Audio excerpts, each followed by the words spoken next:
Is he doing the intro yet? Because I'm not hearing him on. We're good. Hi there, Scott Meyer here with Artist Network, and I want to welcome you to this live presentation on how to paint realistic trees and pastels with Johannes Vloothuis. Now, Johannes is one of our very popular instructors. He's been teaching for many years, thousands of students, and I think you will love his approach to painting trees. Now, why trees? Well, because they're really actually challenging to create if you don't have the right mindset. It's so easy to make them look fake and simple. And if you want to make them look realistic, here's the approaches that you need to improve your own work. So without further ado, welcome to Painting Realistic Trees and Pastels with Johannes Vloothuis. Oh, okay. All right. Hi, everybody. My name is Johannes. Scott did an introduction there, but there was no audio. Oh, it's okay. It's good. Everything's good. You heard that. All right. So today we're going to have an exciting class. Now, I know pastels is not one of the... Oh, by the way, Scott, thank you very much for that intro. That was very nice of you to put all that together. You make those great introductions. Okay, so I know that most artists are not pastel artists. It's probably third in place of priority. But I did this on purpose because I feel that pastels is an excellent training vehicle where when there's a simplicity in the usage of the sticks, and a lot of new people, for example, if you're a new artist, you're going to feel quite comfortable because they feel like crayons instead of brushes. Somehow the brushes can intimidate a little bit. And so if I really strongly suggest that you get probably a small size of pastels. You can get Paris collection from Senilia, and you practice. You become very loose at it, and that can transition into the other mediums. So let's see what we can do today. So I got several examples here. You can see I have a this tree over here. It's a bare tree. We're going to start with that. And so let's learn. Now, it's very important that your trees should not look like Japanese fans, that they're completely round or oval. So I'm just going to move this out of the way. And put it over here. We have our pastel paper. And put it.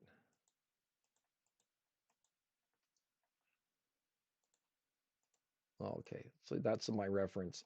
I think I can have time just to do a little small painting here. It's only half a sheet.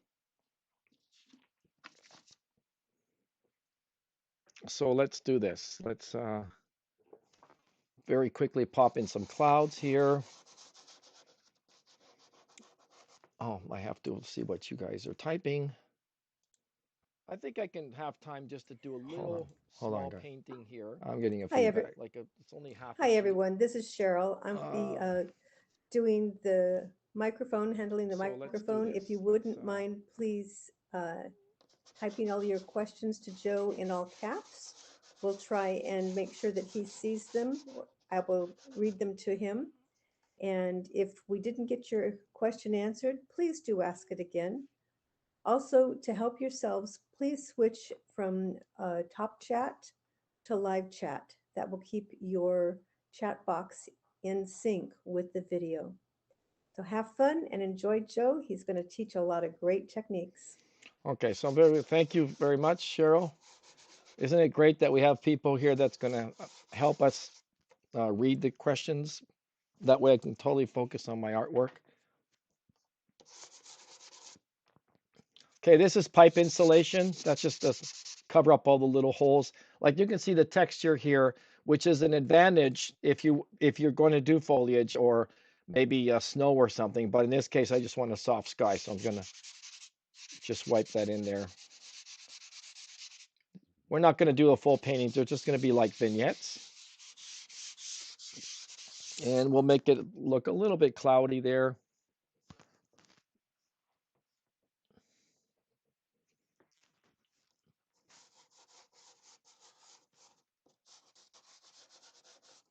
Now, when I use pastels, very rarely I use the tip. Mostly it's and I make fun out of this. I call it belly painting. So I use the side of the pastels. I only use the tip of the pastels when I need sharper lines. For example, the tree branches, or if I have to put some fence posts or something in there. But normally, no, I don't. I don't use the tip, and that's why I'm suggesting that pastels is a very good medium for you to practice, because you'll feel comfortable that way. You got very broad materials. I've given workshops in person many times, and I've noticed that many artists, what they tend to do is they feel comfortable with a very small brush, and no professional paints with a small teeny weeny brush. We all use um, large brushes, larger than what you'd probably feel comfortable with, but that's the way we start out that way. Okay, so that's going to be the sky. Never mind the top there. Now I'm blowing dust, but you don't do that. Normally you have your pastel is going to be on top of an easel placed vertically, and so all the dust will just fall into some, like a aluminum foil. You make like a boat out of it, and it just captures it all like a canoe. Okay, so just over here quickly, we're just going to put some grass, because just to put a little bit of context here.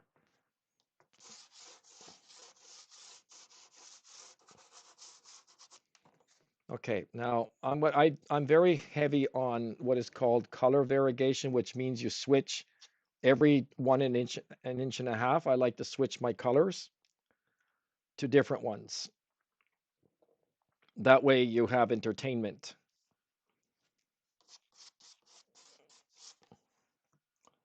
And again, okay, we'll put a base here. But here in the grass, you do want to have that kind of texture that I just indicated earlier. So you're going to break this up here, watch. Excuse me, Joe. What type of paper are you using today? In general, I'm going to give the information of papers. There's several. That's called, what they do is they take hot pressed watercolor paper and they put what is called a grit on it, which is very much a pulverized sand, like beach sand, but pulverized, like almost between beach sand and talcum powder. And so the purpose of that is the little tooth, we call it tooth, is supposed to function like a very fine sandpaper, and it's supposed to drag off the pastel from your sticks. And so there are different grades of that. Some of them are smoother. For example, if you're going to do a portrait, it's going to be smoother. If you're going to do landscapes, I like to use a paper that has quite a bit of grit on it. So I'm using I think this is UART 400 right now, which is what most landscaper artists use. Now, in this case, I do want to break up the pastels because it gives that kind of texture feeling of grass. And we'll just put like a little sense of foliage back here, just so it doesn't seem like the world ends at the horizon there. So I'm going to put purple here. I love to use purple for my trees that are in the distance. I call that atmosphere perspective.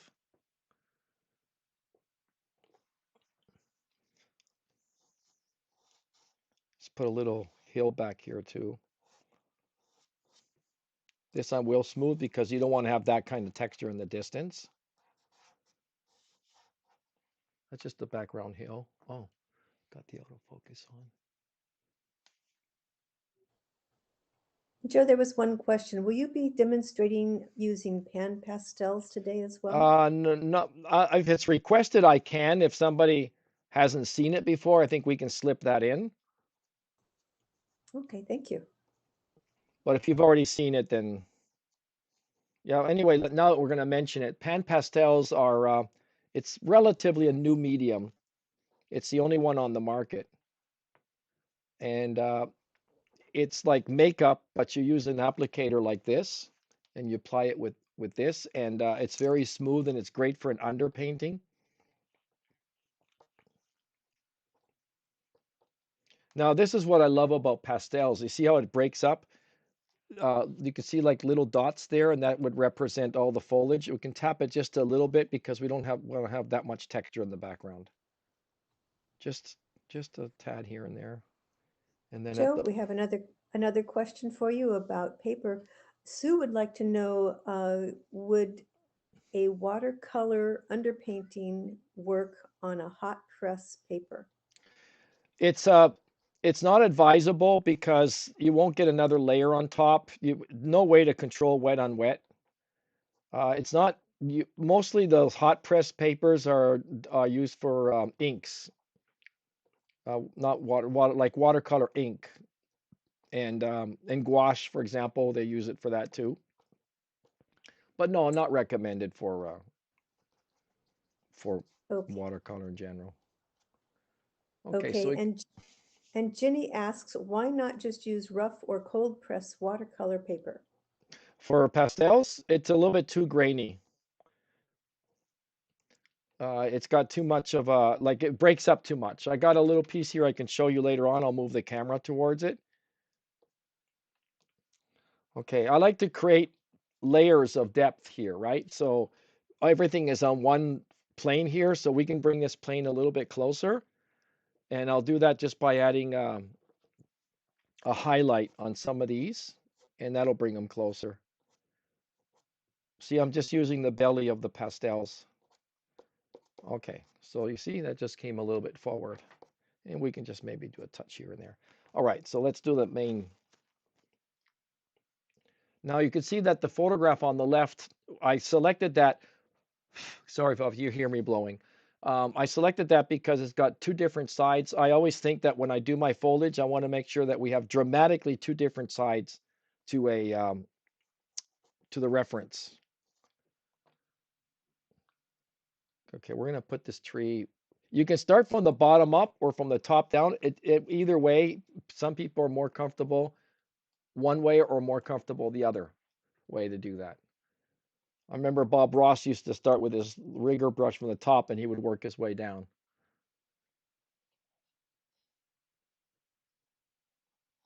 So I'm just going to probably be as accurate as I can because I feel that this reference photo is excellent.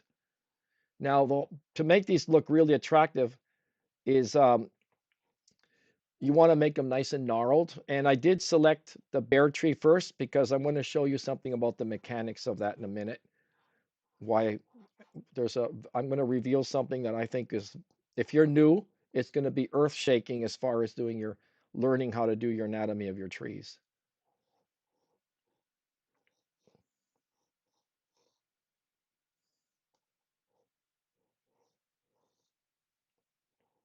So yeah, the trick is to make these little S shapes there, make it nice and gnarled, like I said earlier.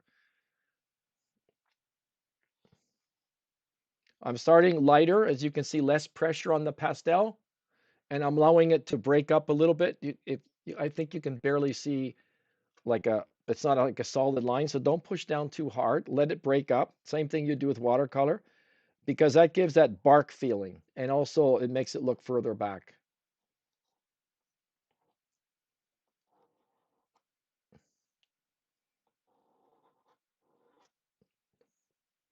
I actually took this photograph when I stopped in the middle of the road, and I said, okay, I'm going to put that in my treasure chest, and I'll talk to you about that a little bit.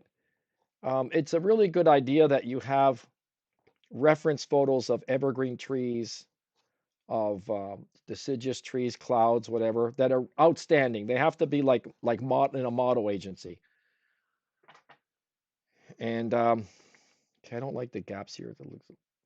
So don't be surprised that if you see me do a painting like this and I have a bare tree in it, I would put this bare tree elsewhere, just like you can have an actor play in different movies. It's fair game to do that.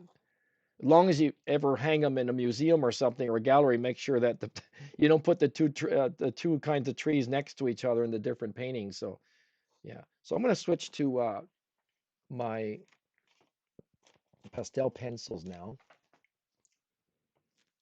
Get the thinner lines. Now you can put as many thin lines as you want. That's interesting, right? You can get as busy as you want as long as your lines are thin and light in value. So I can just keep going and going. It'll never ruin my shape here.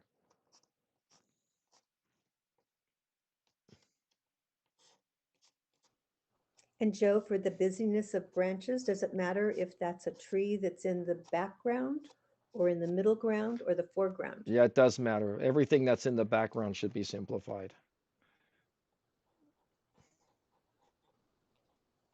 Okay, so you can see that gradually your branches get thicker because it has to support the weight, and they get thinner and thinner as they go up.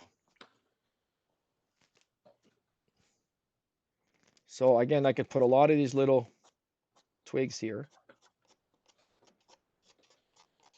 In fact, it probably looks healthier if you do that. Otherwise, it looks like a dead tree. Just go, don't even think about it. Just go quickly and fan them in there.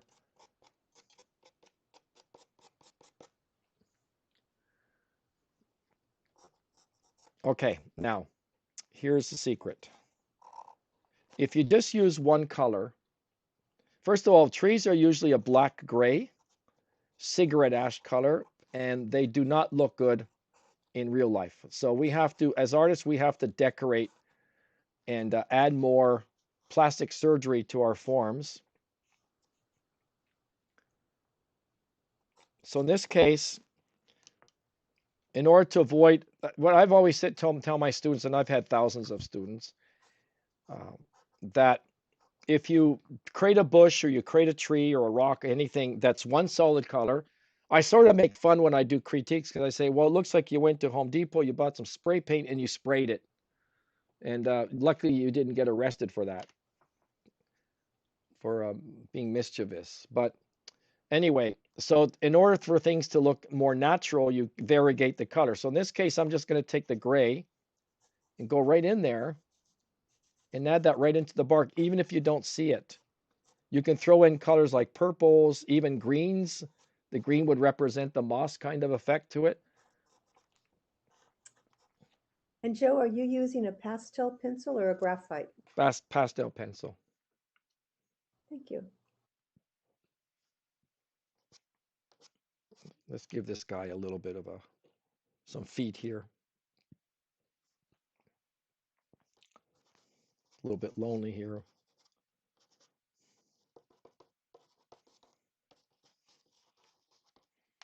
Okay, we got ourselves practically a little painting, right? If I want, I can add a highlight to that side of the tree. Let's try that. A nice bright orange or yellow orange. And of course, you do a hit and miss. You don't do it. You don't do the whole solid line, because that makes it too obvious. So you just go stroke here and then give it a gap. Another stroke here, give it a gap.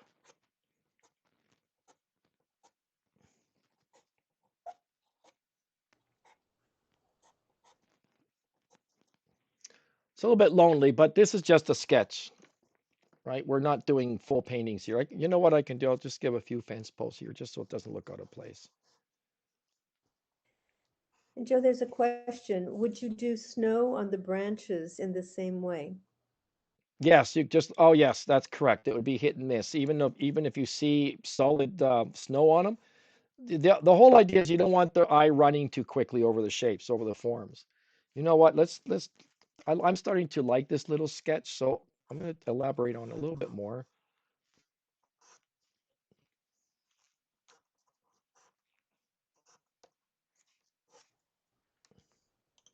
So Joe is talking about hit and miss lines. That's like an interrupted line. Correct. Remember, we have 3 lines that are the whole essence of a painting as far as I'm concerned. Who can tell me those lines? Okay, let's give this guy a little companion here. We have lots of Joe's students here. Who can tell us the types of lines that are important in a painting?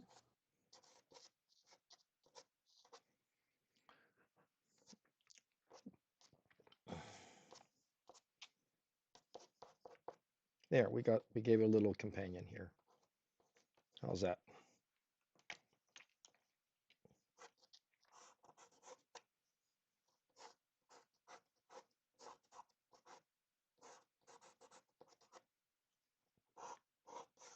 They're going to know the answer for sure on that one.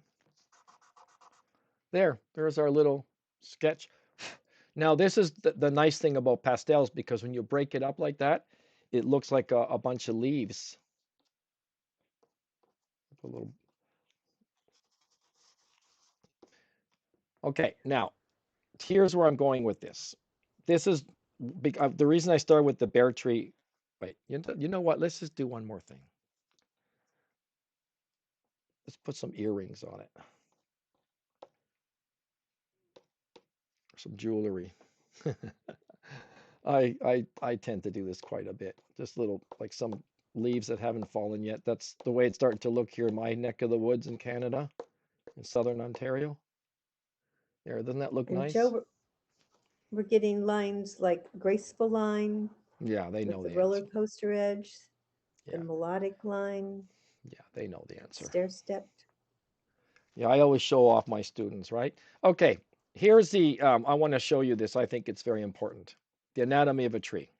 Okay, you start here and you go all the way up, follow this, and you'll get to a little eventually, and that will be with every tree now that the winter's coming in most of at least the northern part of the United States and Europe, many areas in Europe. If you follow the main trunk here, it gets thicker, right? And every time it splits out to another limb, it gets thinner and thinner and thinner. You can follow all the way up, and eventually you're going to hit a little twig that's the size of a straw, right? Now, that I call that the axis of the tree. So that means that once you have that axis, I'm talking AXIS, like a car axis. Anything from on the left-hand side of that axis, your foliage, your branches are going to point to 11:30, 11 o'clock, 10 o'clock. Let me write that in for you.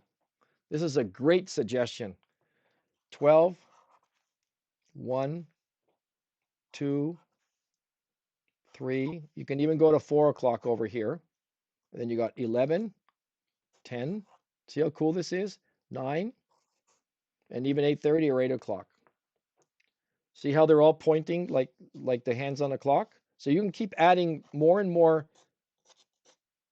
twigs like this. As long as you respect that clock analogy, you're going to be good. Okay. Now, so once you know that, if you notice, if you go back a few minutes on the video, when I did this tree, I took my pastel and I went like this. Right? Watch. 11 o'clock, down. 10 o'clock, down. 1 o'clock, down. 2 o'clock, 3 o'clock, down. And you do that with every cluster. So the rule of thumb is that your brush movement, your pastel movement should follow the way things grow. So if a tree grows like a Japanese fan, you know the fans that they used to use in like in the old theater play days, they didn't have air conditioning. All the ladies with their fans, hand fans. So think of it like that way, because all the little support pieces of wood that support the Japanese fan they branch out like this, right? Like that. Okay, so that's exactly what I'm doing here. So I follow the movement of how the tree grows, and it looks very convincing that looks right. Okay. So you're placing the branches in the area that would correspond to the clock. Correct. But then I drag from 12 down, 1 down, but you don't go all the way down. You just do it in clusters. So you go like this, for example. You go here, just a short cluster like that. You build it up by clusters. Then you start another cluster at the bottom. You don't drag all the way down. Okay, good. That one turned out really nice. I like that little demo. Too bad I had to spoil it with the numbers on the clock. Because this, you cut it out, you could frame it, but hey, all for the teaching, right? Take one for the team. Right. Okay, so the next one will be a similar idea, but now we're going to add more foliage to it.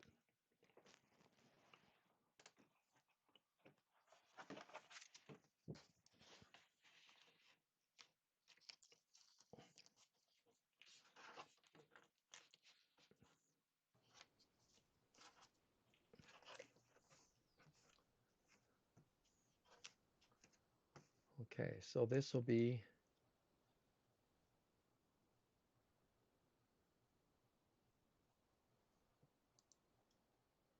Joe, there's a question. When you're finished with your pastel paintings, what type of fixative do you use? you don't. The only time you use fixative is when you're going to intend to paint on top of the whole thing. You don't use fixative. And why would you not use fixative just to keep everything in place?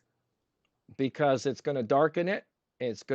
All the edges are going to go soft and it's going to start running because it dilutes the pastel. Now there is a fixative that's done by Schmicke and by Art Spectrum that's a pump spray that doesn't change the color and it doesn't melt the paint, but it does leave like little dots, not very noticeable, but let's say if you really have to, you can use it. You have a way out.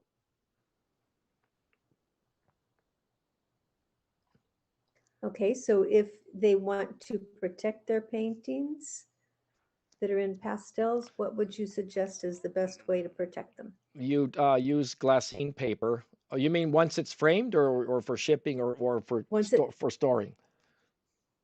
For framing? For framing, you put a double mat. So you put, here, I'll show you what I mean. So let's say, let me get another sheet here. Okay, so you put, okay, pretend here.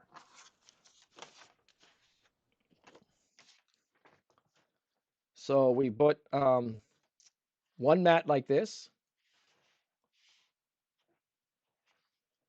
and then you put another mat slightly above it, like 1/8 of an inch. And the idea is that with the vibration, trucks go by, people stomp, whatever. Some of the powder the dust is going to fall down because of gravity, but it will collect on top of this mat, but behind the top mat. So you're not going to see the dust. Obviously, if you remove this mat, you're going to start to see dust here over the time, but you do it with a double mat.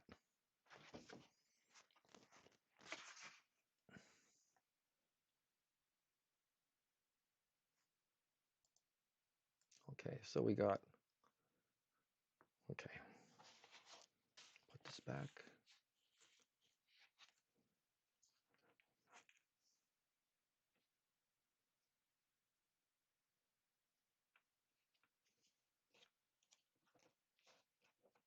Okay, so again, just a fast sky in here, no big deal.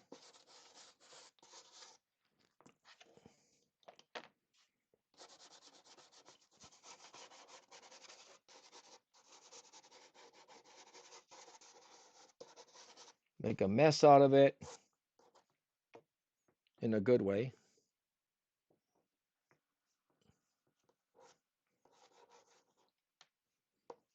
Skies get warmer at the horizon. Again, we're going to spread this around.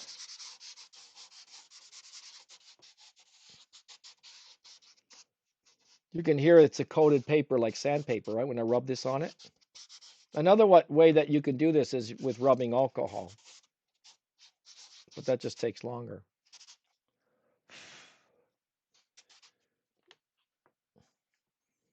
Just give us a little bit of shape here. Do a little bit more. So you're talking about Joe, you're talking about creating an underpainting? Yeah, right. This is an underpainting. But if you want less of a tooth grabber, you use alcohol and you dilute the paint. In this case, because of, I want to get several swatches in before my time is up, I'm doing it much faster this way. Okay.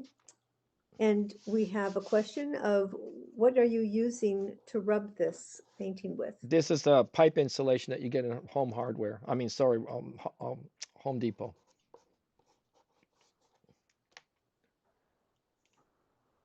Okay, so.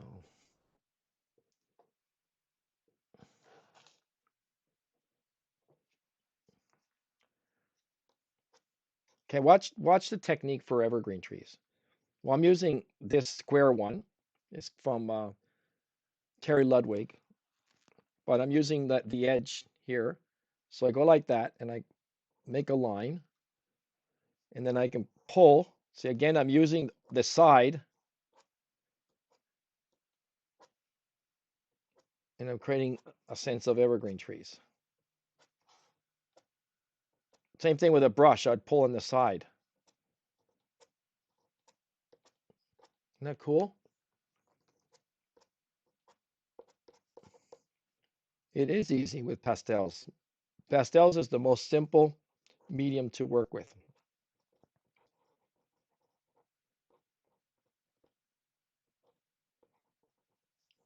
Joe, we have a question. Are you using gray and white together? Well, it's like a blue gray, not gray per se. In fact, I could put a little bit of sky in here, just for. I like to have two different sides to my painting, to just put a sense of a blue sky popping in here. There, and then the cloud should be a little bit cooler at the bottom. There.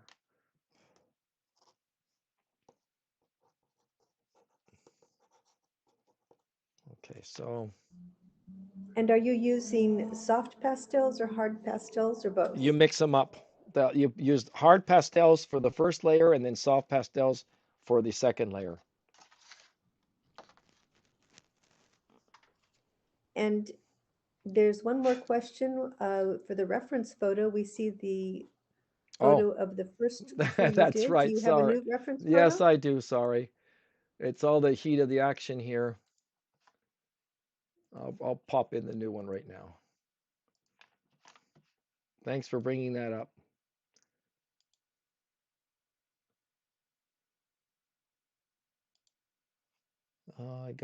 It's this one here.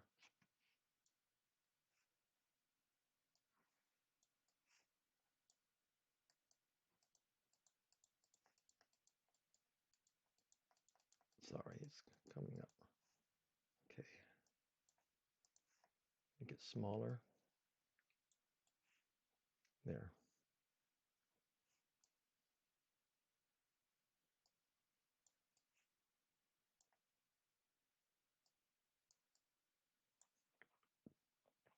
That helps, right? Okay, so again, pull down like this.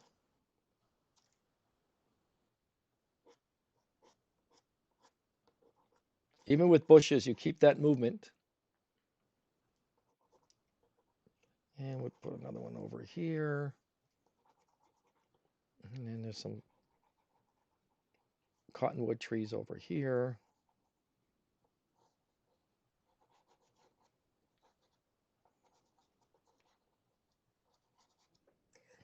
Joe, Daryl is wondering that in your opinion, what is the hardest medium to use for painting? Watercolor, without a question. And why is that?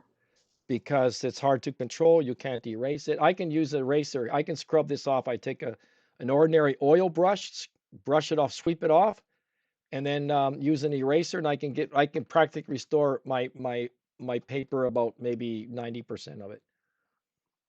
So yeah, that way you don't work with fear, right? With watercolor, especially when you're going to do demonstrations, you can be 2 hours into your painting and suddenly you goof up, and that's it. You got hundreds of people watching you. Fortunately, that has not happened to me yet in 12 years. I mean, obviously some paintings I like more than others, but I haven't really destroyed a painting or ruined a painting over the time. The day will come, I can tell you that. I've just been lucky. I can tell you that as a student of Joe's, one of the things I most appreciate about him is that he never pre-paints his compositions. He does everything for the first time during class. And if he runs into a problem, he explains it, that he's made this error or that error, and here's the way to work around that or to correct it. And I have learned so much from Joe just by watching those little things alone. On top of that, he teaches incredible techniques that are easy to remember. I found Joe by buying his book, Okay, I didn't And even know that. if you have a chance to see his book that Cindy will post into the chat box, you can buy it on Amazon, and it is excellent. I highly recommend it. But then I'm a little bit biased. A little bit. Yeah, just Thank. a little bit, Joe. Yeah, point them to also that under the video, there's some links there to our Facebook page, a student Facebook page. There's um, my website, so you can see my work. I got 50 paintings up right now there. I've updated it. So people Right. that are new have not seen me paint before. The whole idea of this lesson, of course, is to get you to sign up for the paint along. So in other words, I'm demonstrating my ability, my teaching ability, and my painting ability, so that entices some of you to sign up. Our next course that's starting this Saturday, which is going to be a continuation of this. I'm going to do a full painting. I'll show you that. I'll show that to you later. Right, so that means this coming Saturday, October 29th, I believe it begins at 1 p.m. Eastern Time. You can purchase that class through Artist Network. It's a 5-hour class for only $14.99, which is, to me, an amazing price. And you'll be able to see all the techniques that Joe is demonstrating here in this live demo. He'll put them all together in one painting. And during the live paint along class, you get to ask all the questions you want, and Joe will answer them. If you don't understand something, he will give you free demonstrations right then there. He'll stop in the middle of the painting and demonstrate the technique until you understand it. It's really helpful. So we'd love to have you. If you have a chance to come, please join us. Just go to artistnetwork.com and you can sign up for the class. And that, if you go into the description box below the video here, you'll see the link where you can reach that class. Thank you.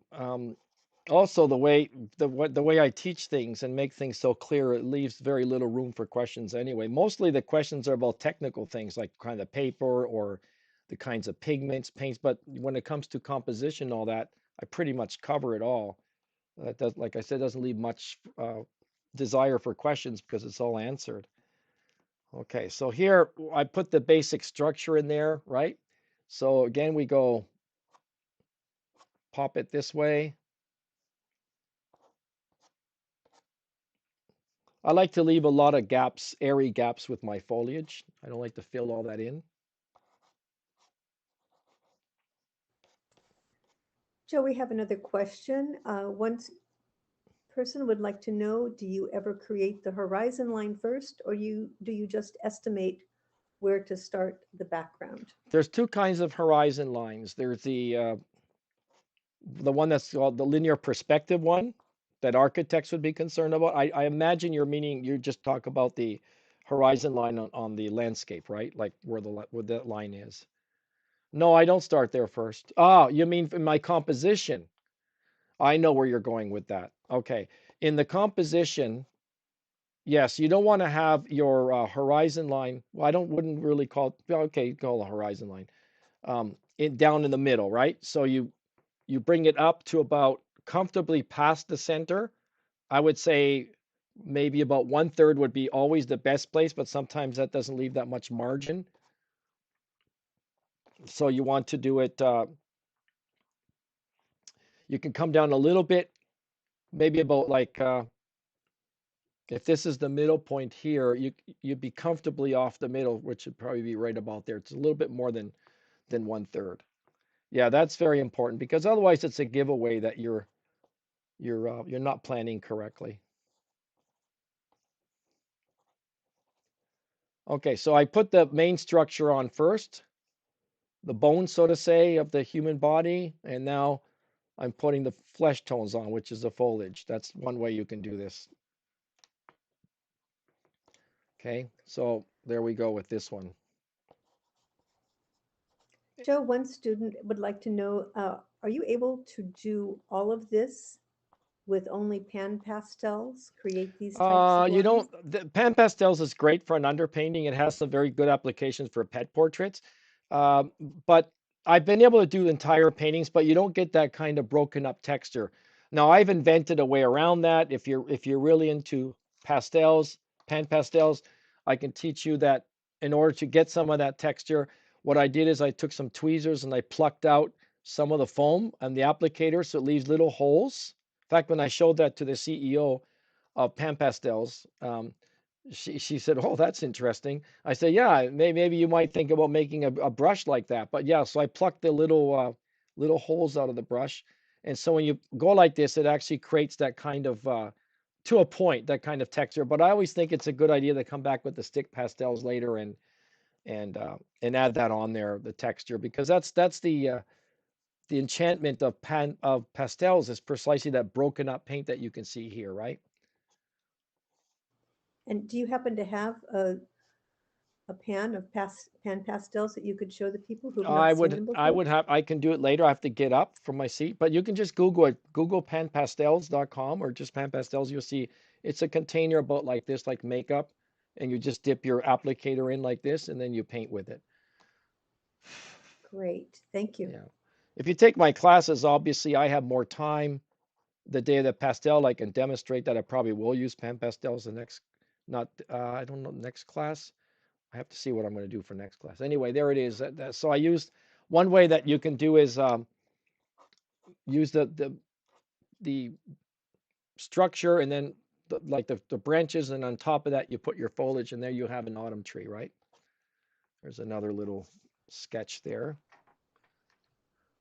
Okay, let's do a summer tree now. We also have another question for the paint along class for Saturday. Will that be done in watercolors or one other medium? The paint along next Saturday, it's going to be only pastels. Only in pastels. But the course after that, that starts November 5th, which is about creating 3D forms. That's not up yet in the shop for to register. That'll be up on Saturday. That's I do pastels and watercolor. Every course that I give has the three mediums: oils, watercolor, and pastel.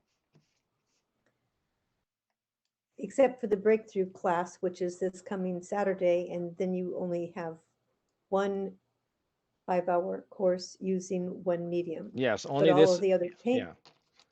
right? All the paint alongs, each paint along course has 3 classes in consecutive Saturdays.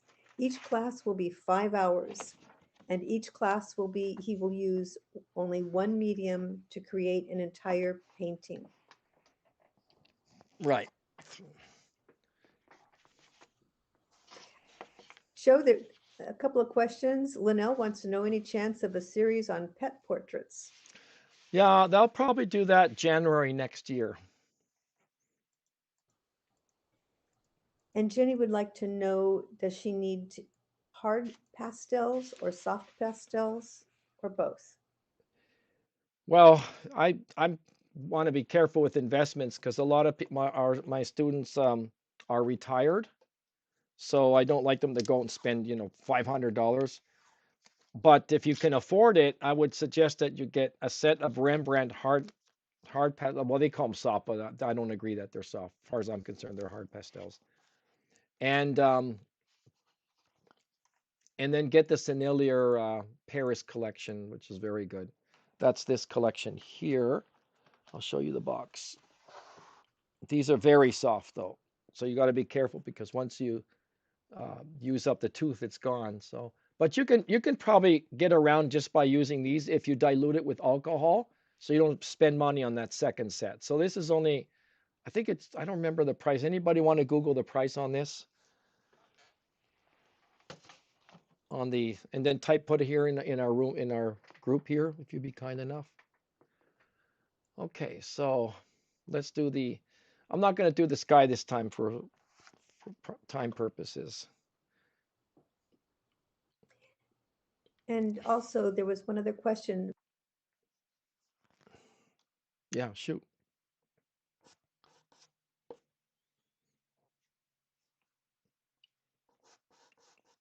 Okay, I have a habit of using violet with trees that are the dark part of the trees that are in the middle ground.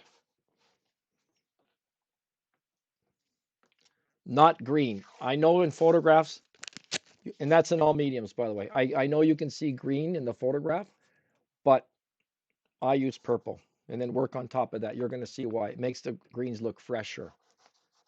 You still there, Cheryl? I'm still here. Okay. I believe Rosa was asking, where do you place the vertical lines like trees? That's a good question. If you're going to have a predominant tree like on the left-hand side, you see it there on the left, right? Anything that's vertical, like a chapel, a telephone pole. I'm talking about the steep. Is that called the steeple of the chapel? That little tall, thin thing that goes on top of the dome. I think called it a steeple, right? If I'm not mistaken. Correct my English if it's not that. Telephone pole, anything that's like long, like an evergreen tree or a tall tree. The best place to put that is at 1/3 ratio. Rosa, did that answer your question?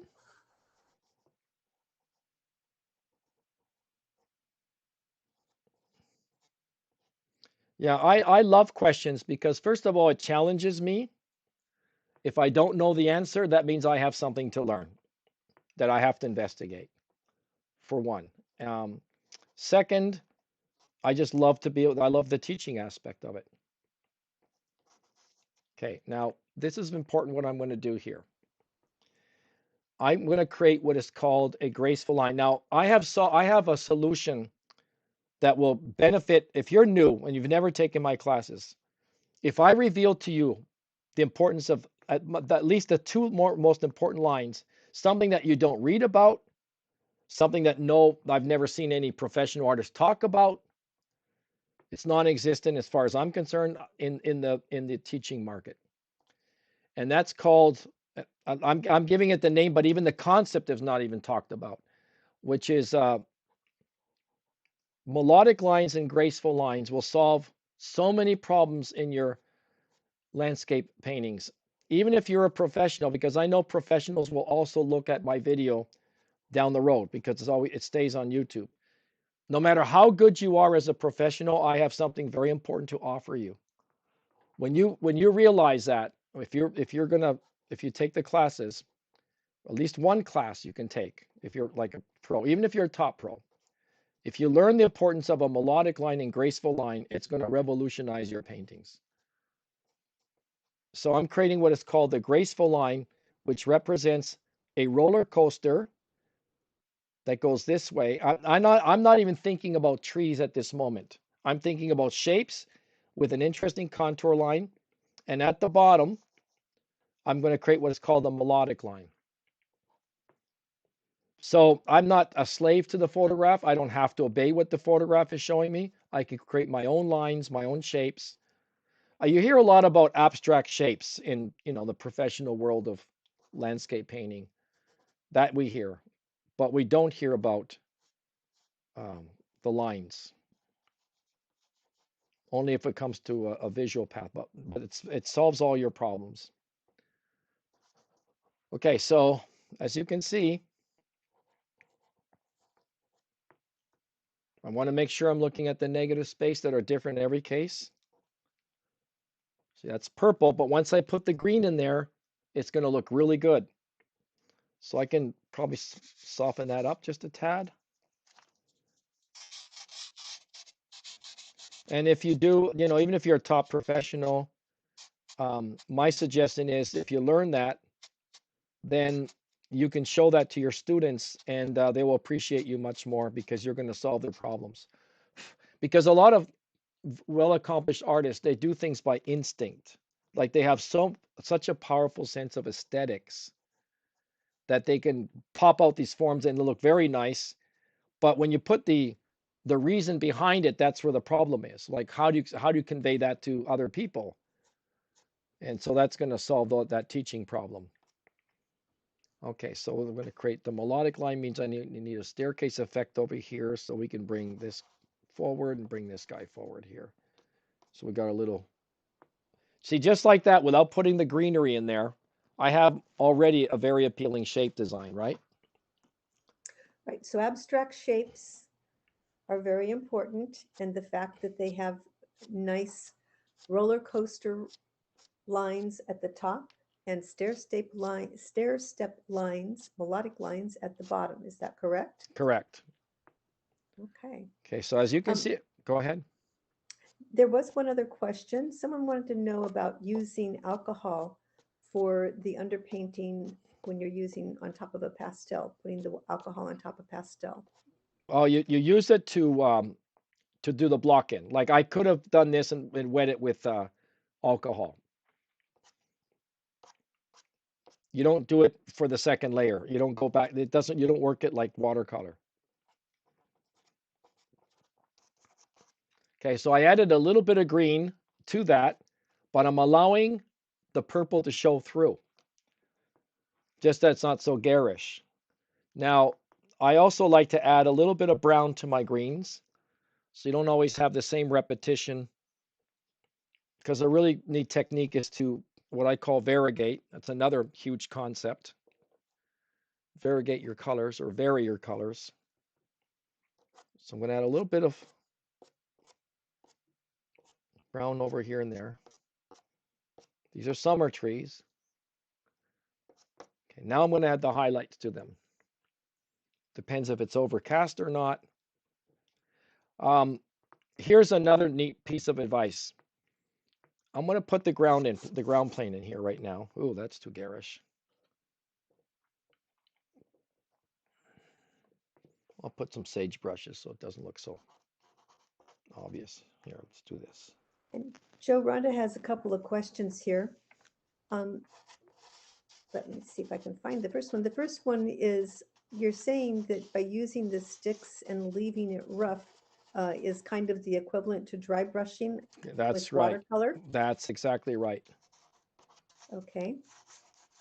And then she had a second question.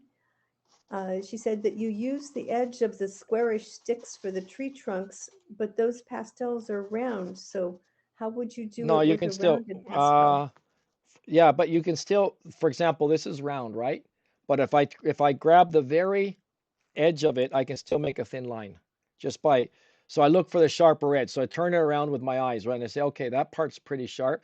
Another thing is you don't have to respect with the pastel when you pull it out of the box. You can take some sandpaper and sharpen it. Like I can easily just go and drag this across my sandpaper, and I'm going to have a nice flat surface. If I want to do the wall of a building, for example, I have a lot of control that way. You're going to wear down some of your pastels, but that's basically what it's for. Okay, so I'm going to put some sage brushes in here. This, which is like a gray green. Now I'm leaving some of that to peek through here. That looks like dry grass. So sometimes you can let the paper show through. It's an advantage.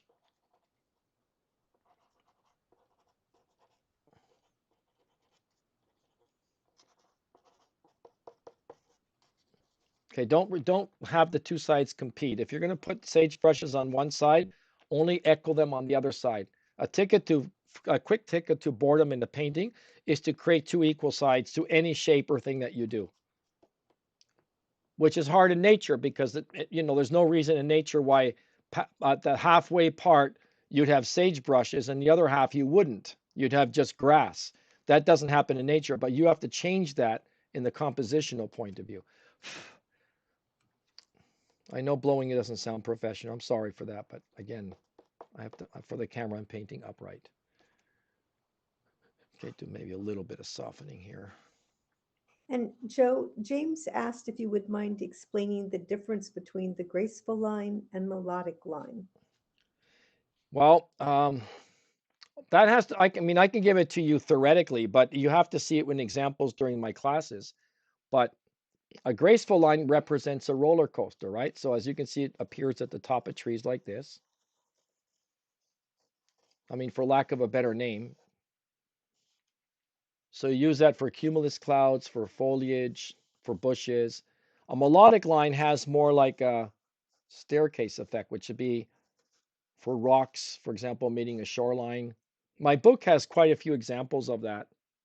But and again, in my online classes, I'll be pointing that out every single time in all examples. This is just one example, but these lines are applicable everywhere. And I'm telling you, your paint, if you want, once you understand those lines, your paintings will improve from one day to another. It'll be like a eureka moment. And you say, oh my gosh, I had never heard something like this before. And now I know exactly what I need to do. That was the missing link.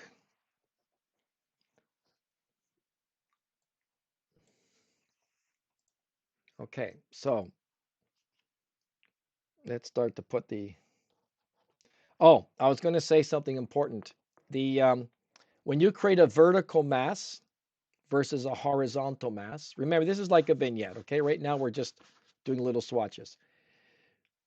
It's a real good idea that whatever is upright should be your darkest mass in your painting, even if you get strong highlights, because sometimes the sun striking a tree can match the same color and value of the grass, and that creates what I call a stacking effect. So it's always better to darken your trees more than your horizontal plane, even if they don't show that way.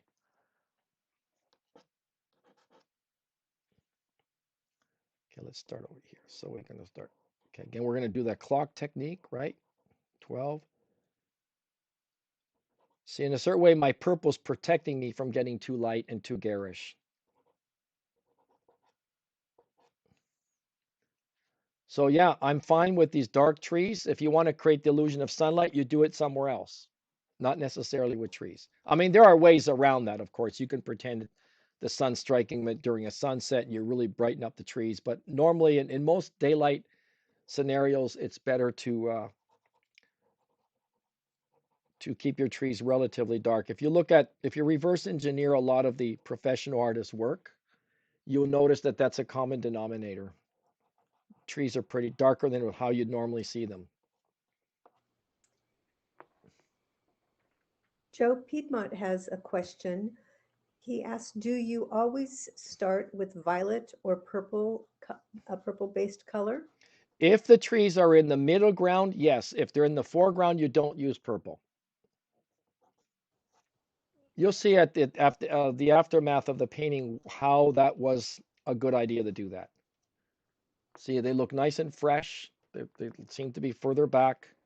Now, in real life, when you're plein air, and I've done plein air painting, a lot of them. I have an RV, a motorhome parked on my driveway, and I've gone for years to national parks, all the national parks in the States, and most of them in Canada, painting for months. So I've done hundreds and hundreds of plein air paintings. And you won't see purple unless it's a very, very foggy day. Atmosphere perspective does not kick in until about a mile down the road. Then you're going to start to see the purples. But as artists, we have to exaggerate it to create that sense of depth, which by the way, that's going to be my November course about creating 3D forms in recession. Okay, so using the purple, especially in the middle ground, is really helping that create another plane and sense of depth. Is that correct? Atmosphere perspective. Yeah, somehow besides purple and green are a match made in heaven. They're holding hands and they want to get married. I'm not kidding. Their greens freshen up really nicely with the violets. I mean, I'm not going to say I always do it, but let's just say it's a good policy to do that. Okay. We have another question from Stephen. I'd like to know if the UArt paper buckles when you cover the first under layer of pastels with alcohol. Yes, a little bit. Not a lot, but a little bit. Some of it seeps through, correct. And is there anything that you can do for the buckling? Well, I have a contraption that's called a Gorilla watercolor board that I can stretch my pastel paper that way, and I bolt it down, and it doesn't buckle after that. But I don't think it's another possibility is that you can iron it at the end. You know, you do your wash and then turn it upside down and put a hot iron on it, and that'll straighten it out. It'll make it a little bit like a tortilla, but it won't be buckling like this. I don't really think buckling is that much of an issue when it comes to pastel paper. But that Gorilla watercolor board, when it comes to watercolor, it's such a wonderful thing. I can't live without it. There's no buckling whatsoever, no matter what size my sheet is. Good to know. Thank you, Joe. A couple of other questions. Would you use lighter colors in the foreground? In fact, Rhonda asked if, since you're using purple for the middle ground, are you using a gray blue for the farther back planes? Yes, that's a good question. Let's say I want to send this tree back. So I go from no purple in the foreground, purple in the middle ground, and then blue in the background, such as ultramarine blue, for example. Okay, so let's just say hypothetically we want to send this tree back into the distance, or put other trees back here, right? Anyway, you could send this back into the distance. Just the mere fact that I take my blue and I scumble over it like this, it lightens it. It's got to be a light blue, and that's going to push it back about 50 yards or so. I refer to that during my classes as a chessboard analogy.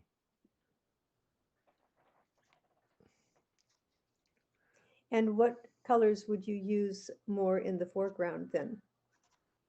You can use the local color. If it's a green tree, you can go green. I would add a little bit of red to it to warm up the green. I don't go stark, you know, the darker green of the first green.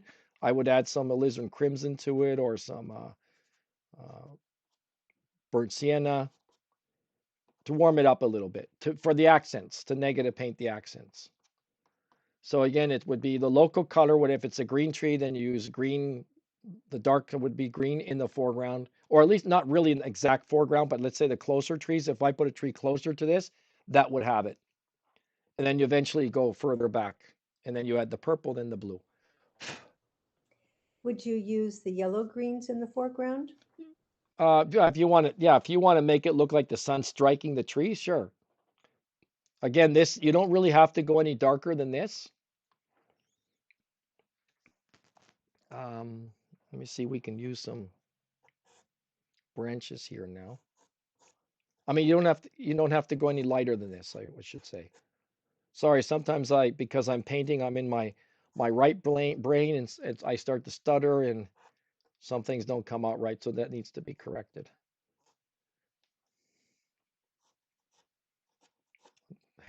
Deeply invested in my right brain right now.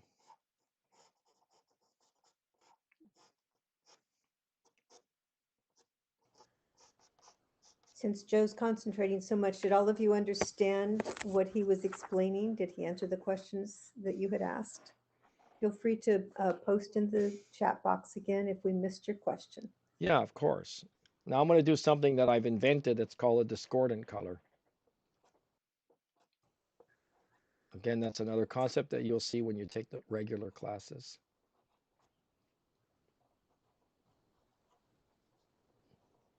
Joe, will you be demonstrating bright fall foliage in this live demo today? Will I be demonstrating what? Bright fall foliage. Well, I just did with this. Okay. This is pretty bright here. But so now when you take my regular class, especially this, okay, I do have one photo here. At the end we can do it. I always, every time someone wants me to demonstrate something that has a lot of priority, but next, during my 5 hours next Saturday, this coming Saturday, we have a lot of time for demos. I think I'm going to finish the painting relatively early. But did you notice that when I put the discordant color here, how the whole thing just popped all of a sudden? It creates a center of interest, right? It really does, yes. Yeah. So Rhonda was asking, how would these colors change if you use bright fall foliage instead of these dark greens?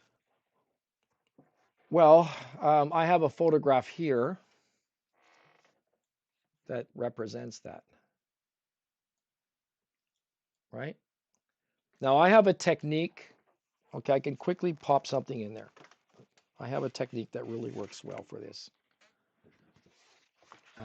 Because a problem with the fall foliage is it becomes very garish over time. Like there's too much, a painting can have too much warmth in it, and it can be too cool or too warm. And the trick is to find the middle point of that.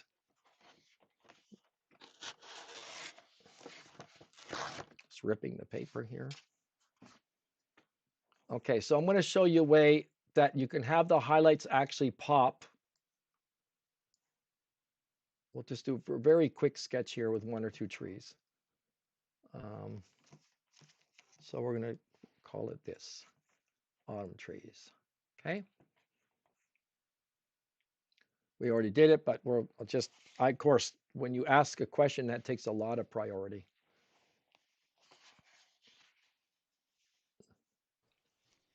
Okay. As a student of Joe's, it's one of the things that I find most helpful, that when we ask questions, he answers them and he demonstrates them, and he continues answering and demonstrating until we say that we understand.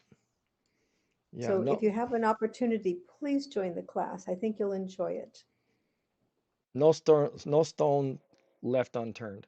Okay, so if I think I know what your question is. If the sun's hitting everything and it's everything yellow, you can see how in a painting, a lot of light means no light.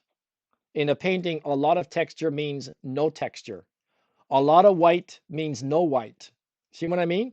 By abusing something, it minimizes, in general, everything. If you want things to stand out nicely, such as autumn foliage where it's the sun striking it, you only do a portion of it. Okay? So what I mean by that, instead of talking about it, just do it, Joe. Right? Here, let me just flip this. Okay. See the tree on the left-hand side of that photograph? Okay, the best thing is to make this part dark. So actually, yes, you darken your autumn trees.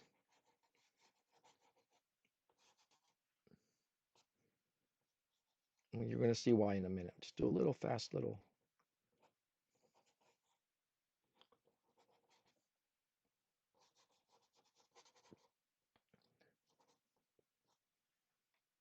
See, I'm not paying attention to the leaves and all that.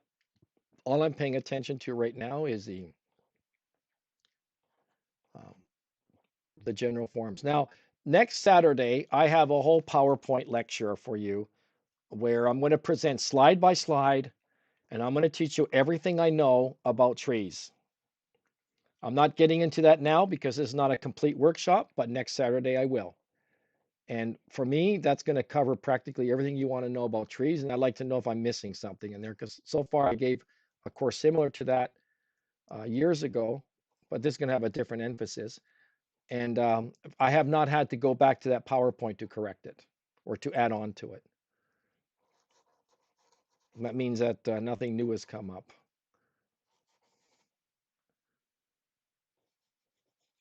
I know I sound a little bit boastful. Forgive me if I do, but it's called assertiveness. Because I'm very proud of my craft and I've invested a lot of time in it, money too in the beginning. Now I make money, but before I invested money. And so it comes off by sounding boastful, but no, it's actually being assertive, conveying to you that I know what I'm talking about, and I'm trying to recruit you so you know for sure that, okay, this was a good decision to sign up in the classes. Joe, there is another question. Is there a particular ratio of cool colors versus warm colors that you tend to use in a painting? I love those questions. It's called pictorial balance.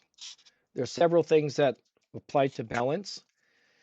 The best ratio is always 2/3, 1/3. So you have 2/3 cool, 1/3 warm. But don't be so controlled by it, because you also have to have some flexibility. But yeah, if in a perfect world you would aim for 66% cool or 60% warm colors. Okay, so let's do this. I'm not going to use the purple now. I don't like to use the purple for the autumn trees though. I like to keep them warm. Maybe just insert a little bit of it, but that would be my basis for it, like I did with those summer trees. The colors are too, see my point? Because the colors are too warm to actually convert to purple. The greens are different though, because they're closer to the color wheel of purple. And so, yeah, they would turn into purple with the atmosphere perspective. And the way to determine, I learned this a lot during my plein air painting years, to learn to determine the local color, don't stare at it directly. Stare away from it. In other words, that should not enter into the fovea of your eye. It should enter, the information should go somewhat a little bit in the periphery of your eye. And then if you look at something, for example, you know what, you can do an experiment. Look at a black shingle roof that's in shade. And you'll notice that when you look at it directly, it looks black. But when you look a little bit away from it, it turns purple. That would be the accurate color, believe it or not. Okay, I'm going to add a little bit of green light in there because I don't, what are the chances that everything is yellow, right?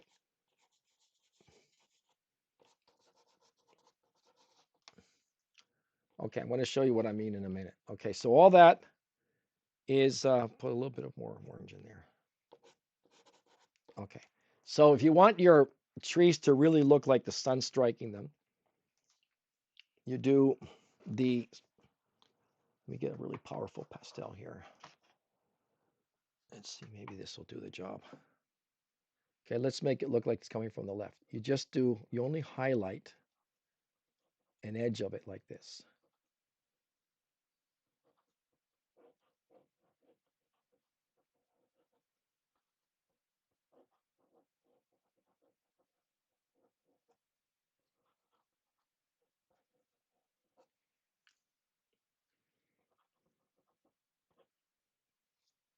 You can do that with the green as well.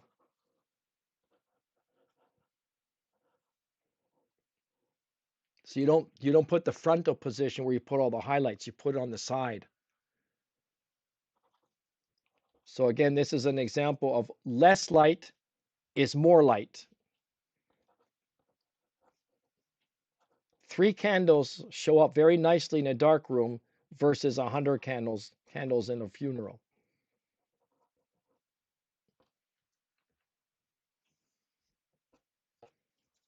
Here, I have to get a little bit more light in my camera now.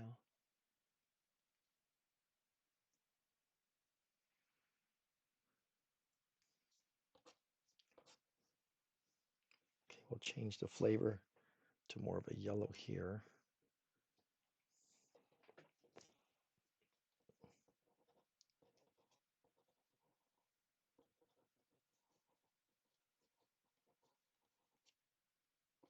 See, just do the side. You can do a little bit of this foliage over here.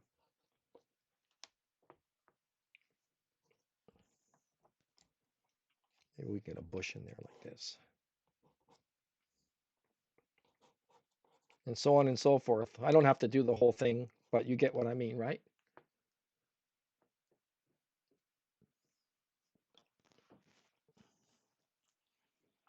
Let's pop a little bit more light in there.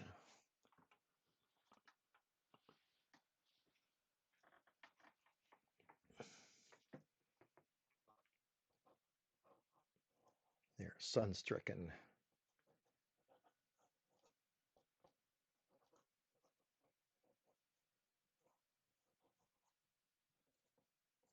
And now it's really showing. Now, I'm going to spoil this just so you see that if I clutter this one with that yellow, it's going to be too much. See, you sort of like lose the light there.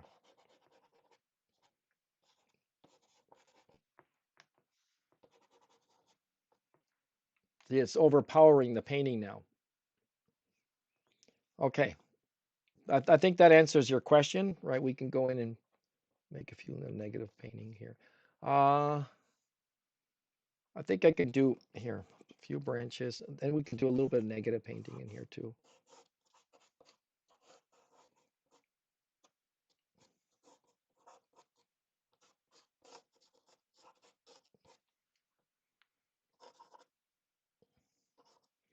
I like to do this little trick. near where a person would look forward. You can do a few little leaves there, catches light. Not at the top. I have a very good technique too when it comes to, here, I'm going to show you that in a minute. For example, I can negative paint at the bottom here. Oh, about the sky holes. Yeah, let me show you about sky holes. I shouldn't use a blue. I should not use a blue sky with the orange, right? Because they contradict. So use like a turquoise green for that. So when it comes to sky gaps, definitely reduce those quite a bit. And I don't like to think about it that much. I just tap here and there and more or less know when to quit.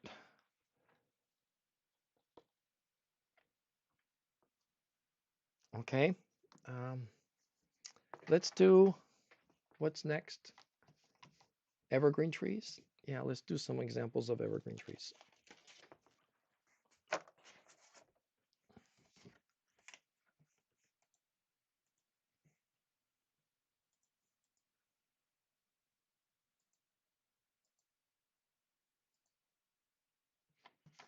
What have I got here?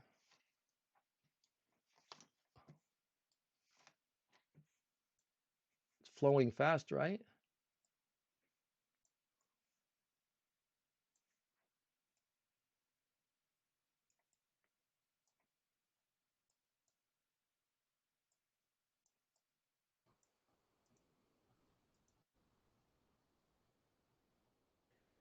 So Joe, there's another question. Rachel wants to know, can she use the same layering process of colors when painting in oils? Yes. Yes, in fact, it would be advisable to do that. That's why in the advertising, we said that you can transition this, not in those exact words, but you can carry this into your other mediums. Right. The principles are always the same. It's just the pigment is different, but well, pigment, by the way, the pigment is not even different because burnt sienna in pastels and watercolor oils and acrylics is the same. Same powder, same dust. The only difference is with pastels, they use a different binder than they would use for oils or watercolor. Okay. And Mindy would like to know, is it possible to use a pastel pencil over an oil painting? No, it wouldn't stick. What you can do for very thin lines, because one problem with oil paintings is getting really thin lines. You can use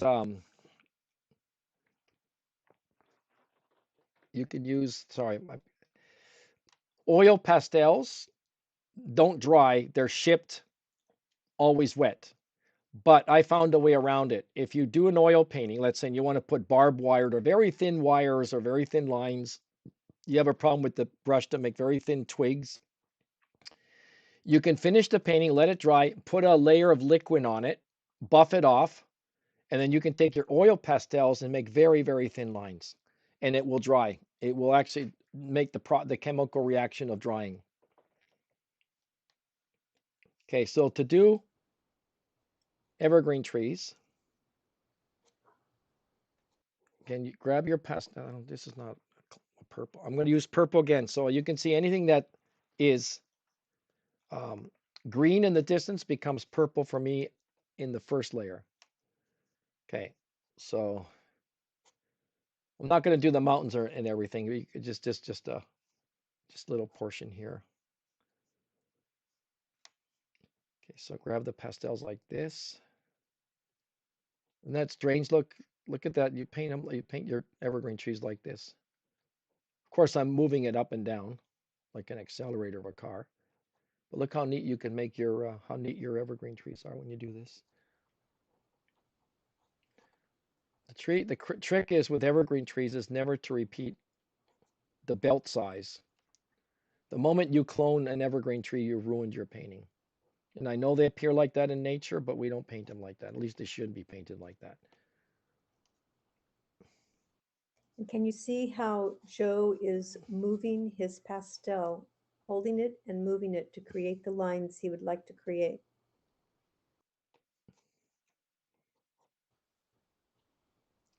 Okay, just like with watercolor and oils, I like to use my brush like a shovel.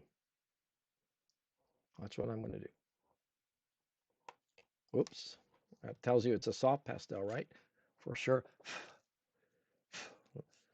Sorry about the blowing. I hate the way that sounds.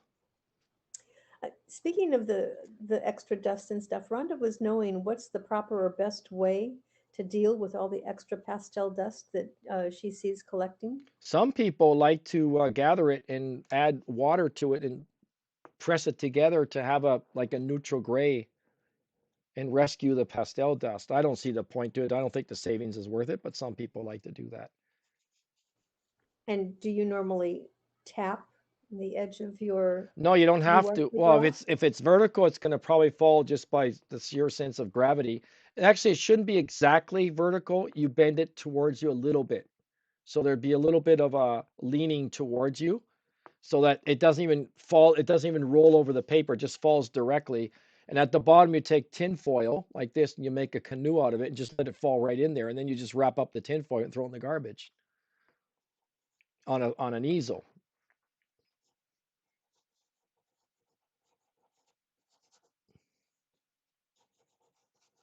Okay, so I'm making sure that every evergreen tree is different in size, different in height, different in width. The negative spaces in between are different. This photograph actually is a very good example of that. See, for example, the temptation, I've seen this, even a lot of pro artists, they create a whole series of evergreen trees, but they're all cloned. And for me, that's a painkiller. Not a painkiller, a paint killer. So I'm trying to make everyone look differently. For example, this has very little foliage on it.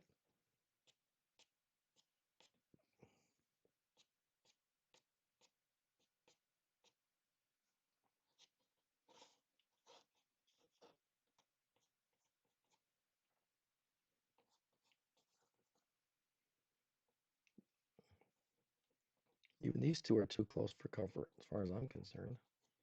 I'm going to put a little ballerina here too. Okay, this is going to be a mistake. If you do something like that, it's a mistake because the way I feel it is that if these three line up like that, it looks goofy. So the way I do it is go past that.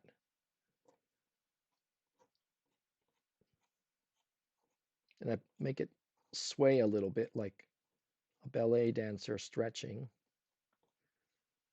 That's a much better tactic. Another advantage of blocking in your trees like this with just one purple is that you don't have to worry about the colors. You just worried on the shapes. So I'm looking at my negative shapes in between, the sizes of the evergreen trees, the heights, everything. Much easier. By the way, Joe, Cheryl Wiggins wanted to thank you for helping her fix a painting that had way too much yellow and orange in it. That's exactly what happened, right? Lots of light is no light. Cancels it out. Exactly. That's good. That's a nice comment. That's a beautiful compliment. Thank you. Something that actually you put into practice is, I appreciate that.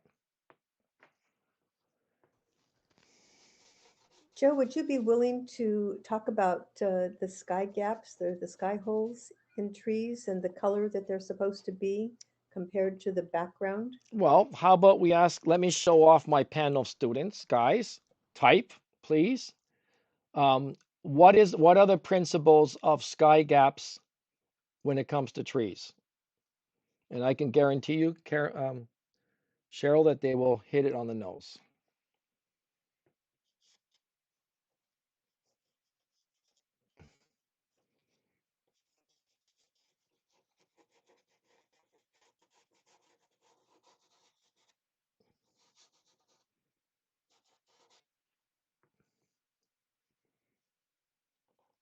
If you want to read it out to me.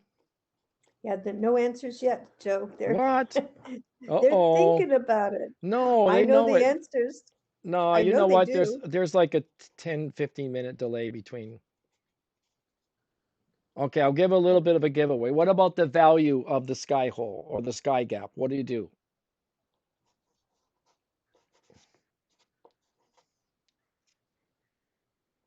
Cindy's saying, "Uh-oh, pressures. The No, I pressure's know. on." I'm saying when to show up my Okay. students. Come on, guys. There, we have one person saying that the value of the sky gap should be lighter in value than what it's behind. Another person said it should be darker than the sky top, the top 1/3 of the tree. Oh, sky gaps should only be in the top 1/3 of the tree. That's true. Okay. Okay. And the lighter value, and we have another one says use a lighter value or than this actual sky color. If you use the same sky color, it will appear too dark. Okay. What happens if I do this?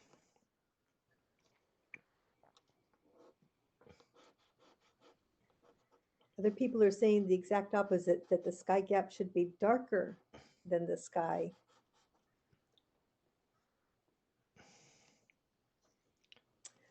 Sue reminds us that sky gaps should be limited in size and number. Okay, which gap appears lighter? That one or that one? Or the point is, if this is surrounded by a dark, okay, wait, I have a better way to do this. Let me pop in a sky here, okay? I'm a little bit going off the theme here, but again, it doesn't matter. It's live teaching, right? Okay, let's suppose that's our sky in the background, okay? And I'm going to pop in a tree now. And so I'm going to put the sky, the foliage like this, and then leave some sky gaps in between.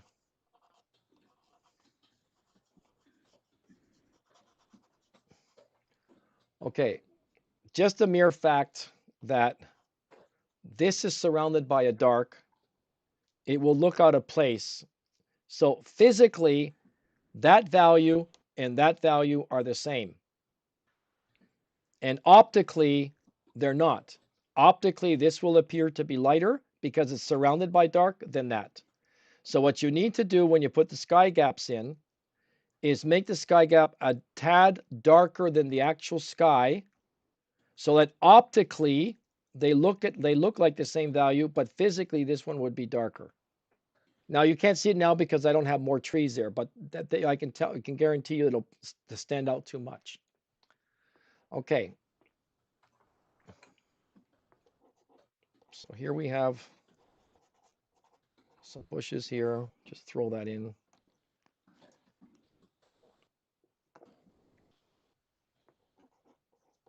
So this is the same, by the way, this is the same way you paint this with oils or watercolor. Well, watercolor, you can't do that blocking. You'd have to do it the other way around. But the principle of, which every size has to be different, all that will apply to all mediums. So Sue said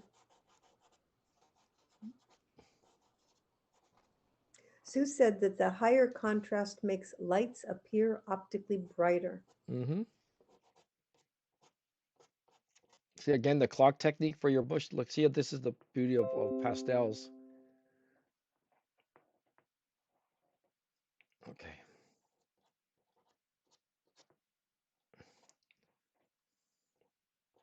Okay, Scott.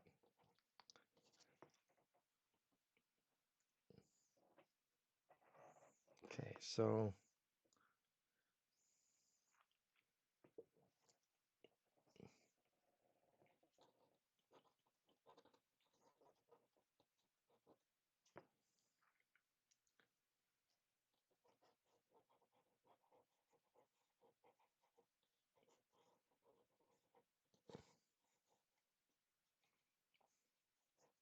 oh, I'm going to make one orange. We want an orange one.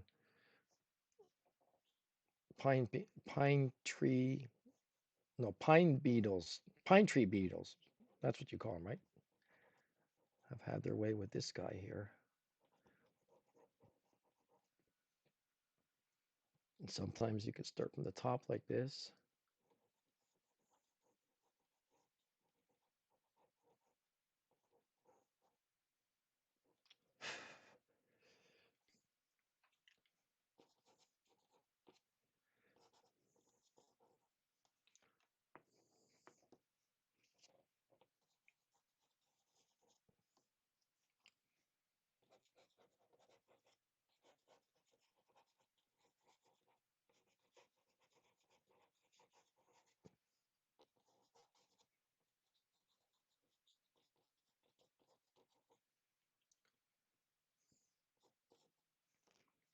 By the way, if you go to my website, improvemypaintings.com, pluralize improve my paintings, you click on works and you're going to see about 50 different paintings there.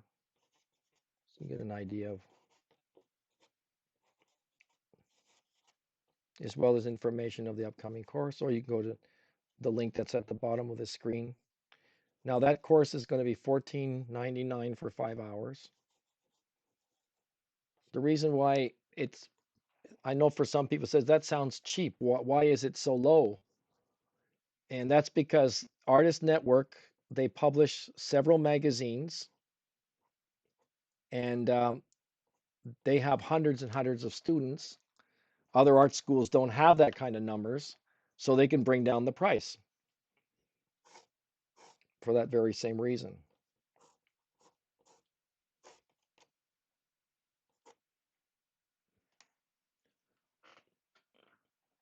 Okay, so let's put a dead one over here.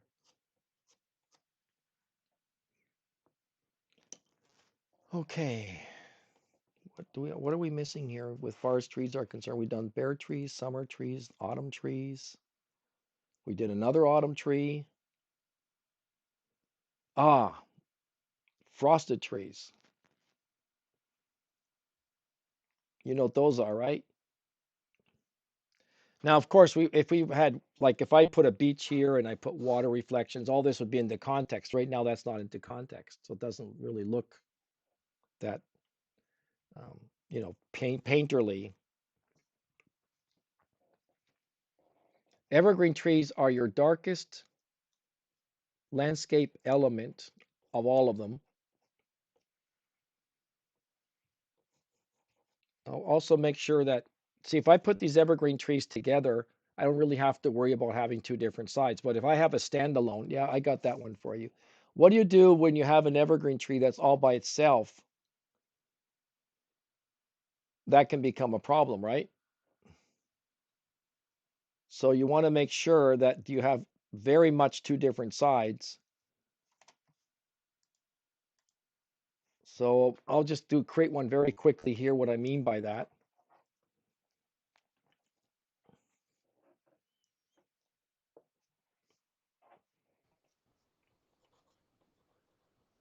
So one of the principles that Joe teaches us over and over is to make sure that each side of an object, such as a tree, should look different. Do not clone the two sides. Yeah, and same with rocks. I'm going to demonstrate that right now. I thought that was important.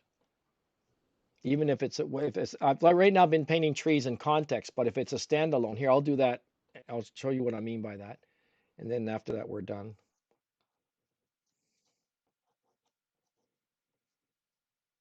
See, look at this is going to be an evergreen tree. Well, sorry, got this guy in there. It's in the way. Let's see if I can block that.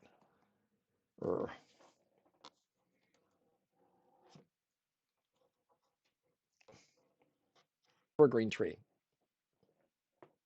You're going to see that if you want something to work, make sure you have dramatically two different sides to it.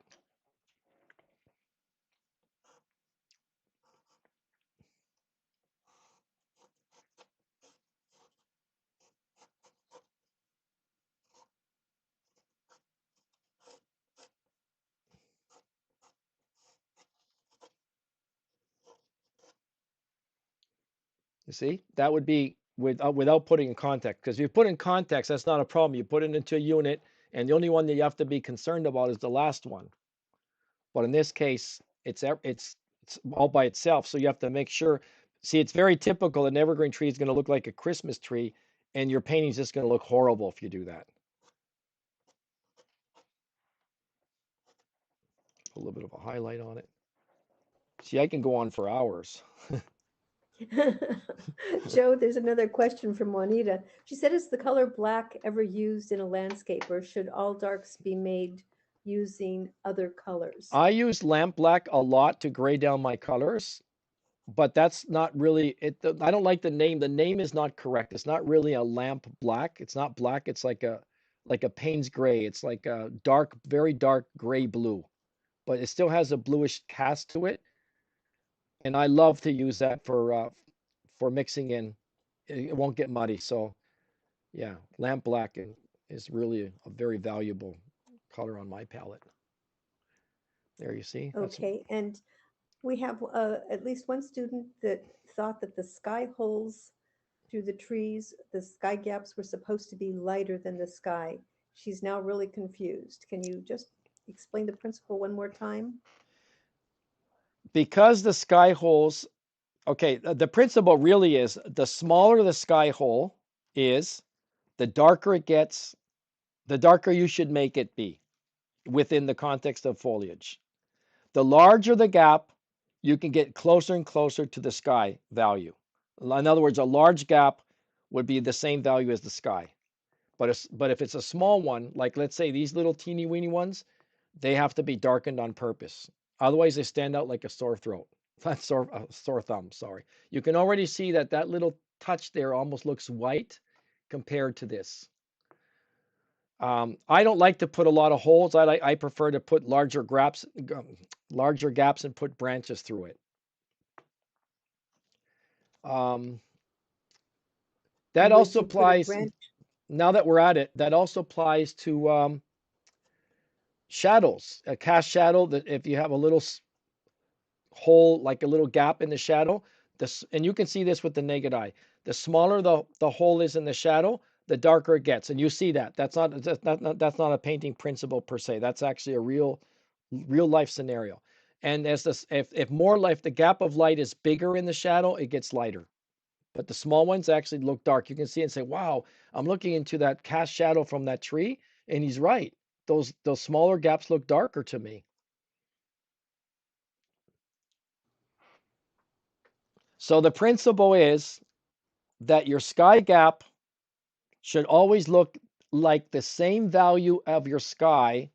And if it requires darkening it, you have to do that. So that optically, it is the same value as the sky that's surrounding it, even though physically the gap is darker. Okay, now that was that one evergreen tree here. If you're going to do another standalone tree by itself,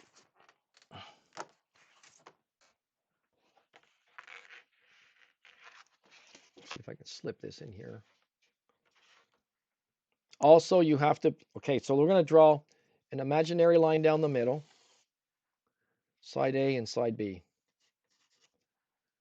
Okay, and we're going to make sure that the two sides are different, which probably is better that you work on one side first.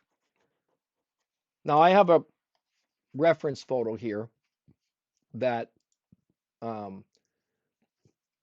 have another tree model. I can show it to you for that purpose.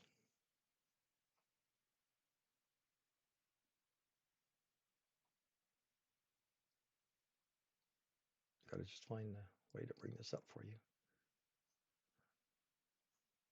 One person asked, will you be demonstrating palm trees or tropical trees today? Well, I can. I don't know how long I'm supposed to go on with this, but I can do it. Okay, hold on. I can do it real fast. Let's see, where is that tree now? Okay, it's here somewhere. Oh, I lost it. Oh.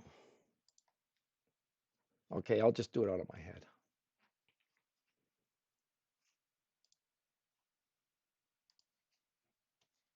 So anyway, if you're going to work with a tree, find a model where you have two different sides. And then you go work on one side first. Actually, I should work with the highlight.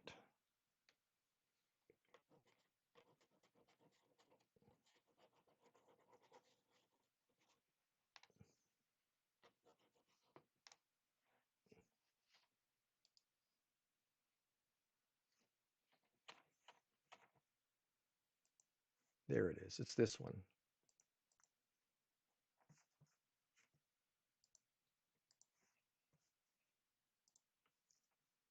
Here, I'll show it to you.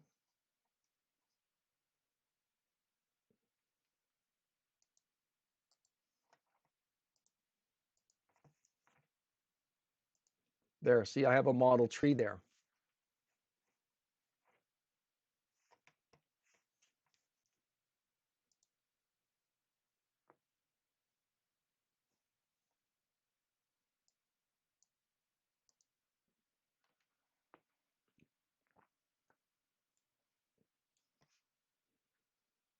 Let me bring this over.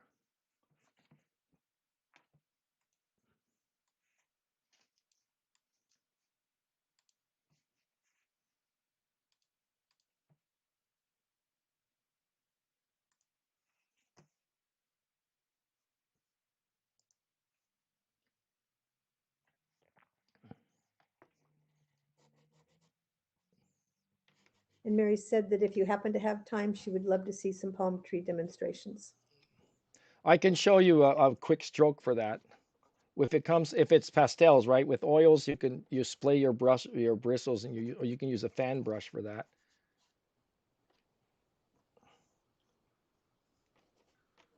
It's very simple to do palm trees. So look, I'm working on one side first.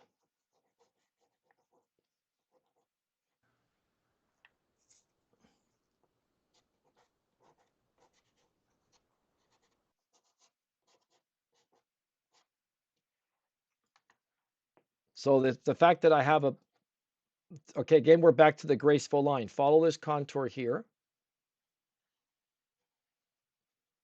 and you create a graceful line over here as well, so you don't end up with an oval.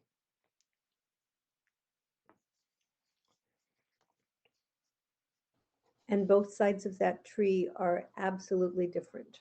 Absolutely different. In this case, I'm going to use a lighter color for the branches.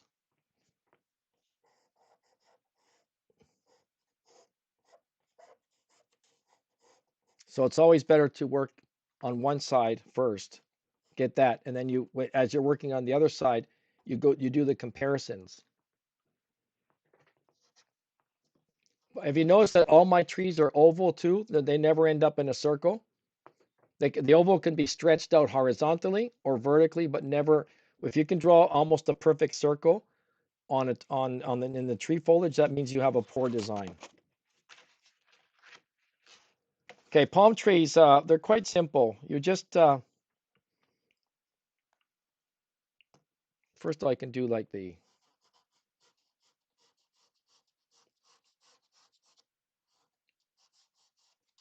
that's the trunk, right? So you go.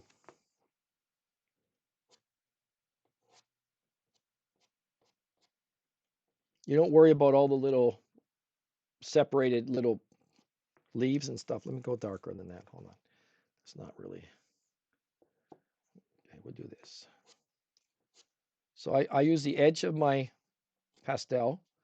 Use the sharp edge. You can, if you have a round pastel, you can do it too. Go like this. You don't want to exaggerate. You just put a few of those. Another one coming down like this.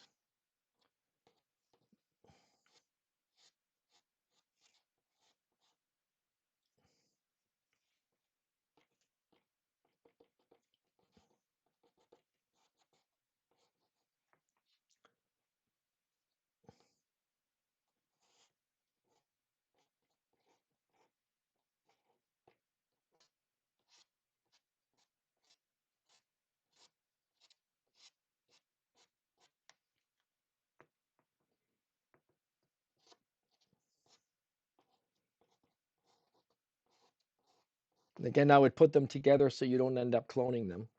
Like you put several next to each other, or one or two next to each other. So one side is different than the other.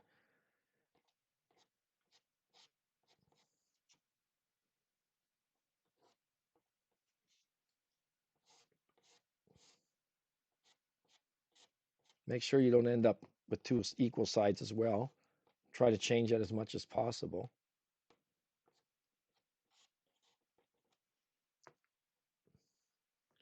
Okay, now you go.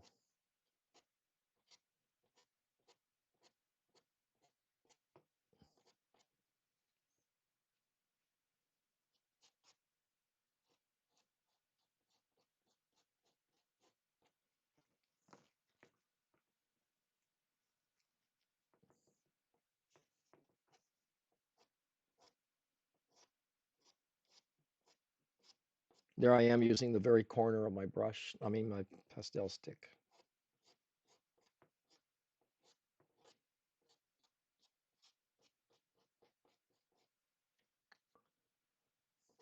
Sometimes I have little coconuts in here, which are like a dark orange.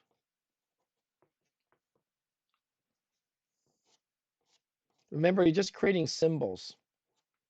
You just want to fool the viewer with a symbol that represents the real thing. Works. This pastels is not a great medium for palm trees.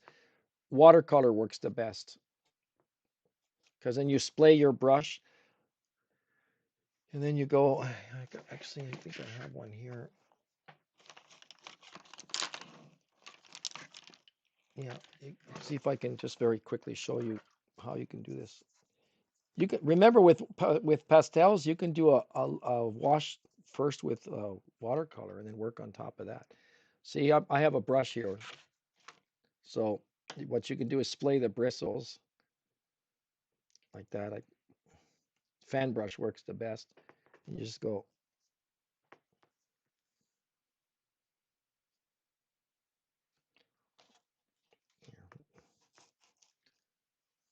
There, I just did it.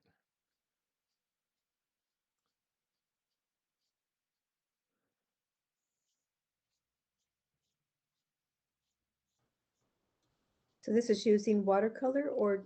Well, you can take your pastel and put water, you can put alcohol in your brush and do this. Here, I got rubbing alcohol here. Let me clean my brush.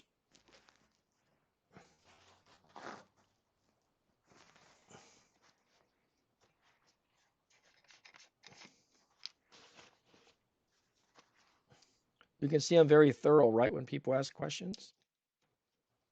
Absolutely are. I'll just dip it into.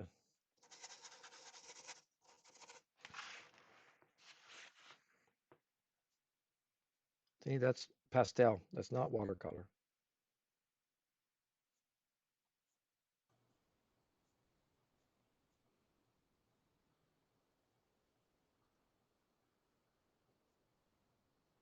So who says you can't paint with pastels like this? Now, a fan brush works better. I have to get up and get one, but you can get the idea, right? Right. That would mean you'd have to take your headphones off to go get Yeah, well, I have to get correct up and brushed. everything. Yeah. Wasn't planning on that. Okay, but then you can see where I'm going with this. And if you want, you can put highlights on it too.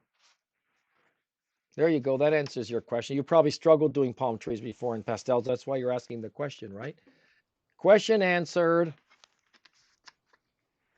I think we're done. Does anyone else have a question for Joe regarding painting trees that are convincing?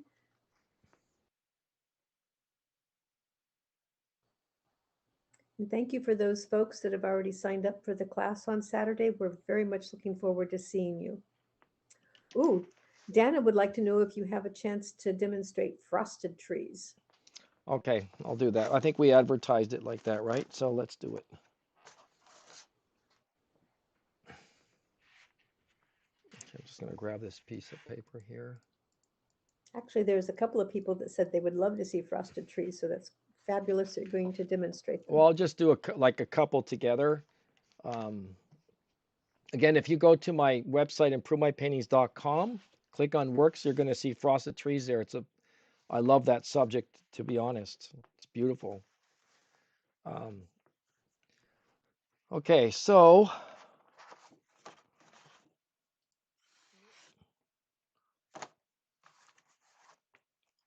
let's do it.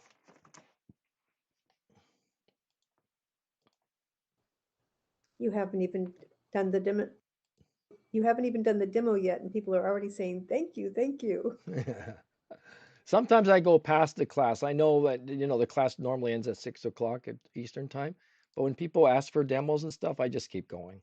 Right, guys? I've gone all the way up to 7:30, sometimes an hour and a half more. Because I think that's the only way to learn, right? It's the only way to It is learn. the only way. And we appreciate that you take your time with us and help us understand. You know what? I had to struggle a lot when I was learning, and I didn't have artists that were revealed enough information to me.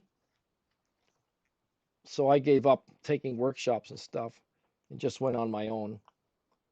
Okay, let me just put a base here of a darker sky because you want the white to show up. So we need like a very, like an overcast sky, right? Okay. Just find the right kind of grays for that. Hold on, I'm looking for, see this work. So a couple of people have said they appreciate your generosity and your time. And one person that I do not believe is a student says, I love this idea and have heard of doing this. It's great to see all of these in practice. about using pastels as training vehicle. I don't know. Free spoken one, can you tell us what you mean by your comment?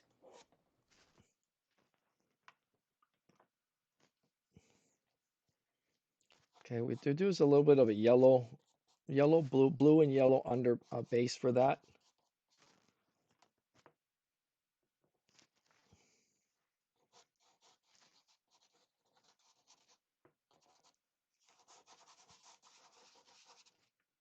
And then we pop the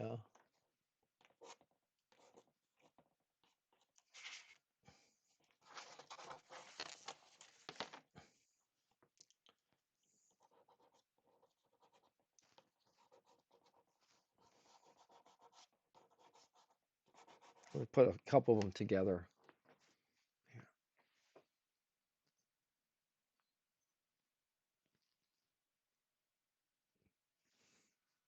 There, that shows up better.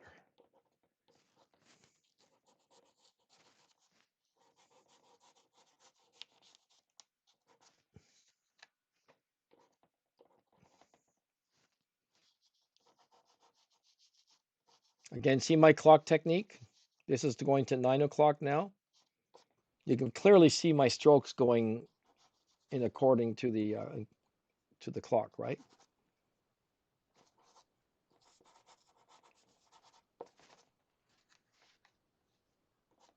I ran out of space here, but okay, let's see if I get some more on here. We've had a couple of people asking the name of the class on Saturday. And folks, that name is An Artist's Guide to Fantastic Trees. Yeah, you go, again, go to my website, improvemypaintings.com. It's easy to remember that one, right? The course should be posted there. You can also click on the link that is in the description box below the video. Just click the link that says Artist Network, and it will take you to Joe's page, or a page that has Joe's. Scroll down, I believe it's the second item down, and you will find Paint Along Breakthrough, an artist's guide to fantastic trees, October 29th, one-day live stream workshop. Then click on the box that says register, and you'll be able to register and purchase the class. And then visit my website a second time. You know what? I ran out of space on this. Let me do this nicely. I don't like sloppy jobs. Here, let's do it. Let's do it nice and neat. Here we go. Sorry, it wasn't showing up. Now we have a dark background that we can do this. Okay, so the first thing you want to do is add the dark part of it, which is going to be a little bit of gray.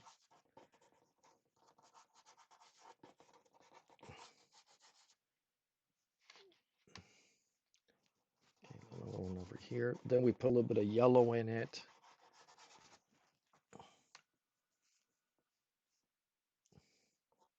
Or orange, so it doesn't turn green.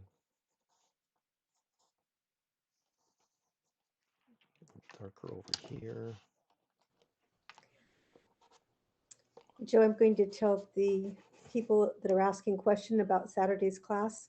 Saturday's class is a one-day, 5-hour class. It's a breakthrough class. It's going to be having Joe putting all the principles that he's demonstrating today, he'll be putting into one pastel painting. So it's just the one pastel painting for that class. For all of the paint along classes that are normally, I believe, $24.95 or 99, those are courses that are comprised of 3 classes. Each class is 5 hours.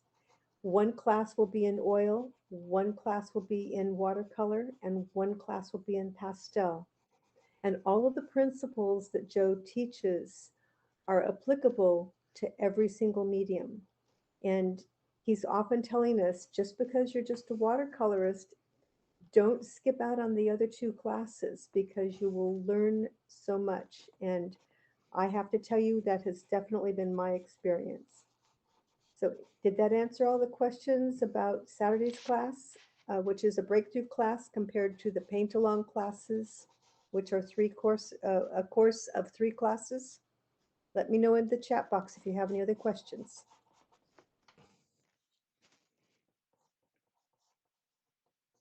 Okay, thank you. It's the 3 set classes are each on each Saturday in a row.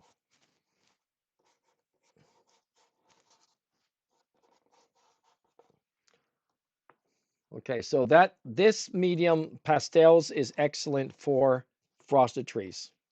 Now I'm just adding the orange here for entertainment purposes. You don't see those in real life, but we need to warm it up a little bit.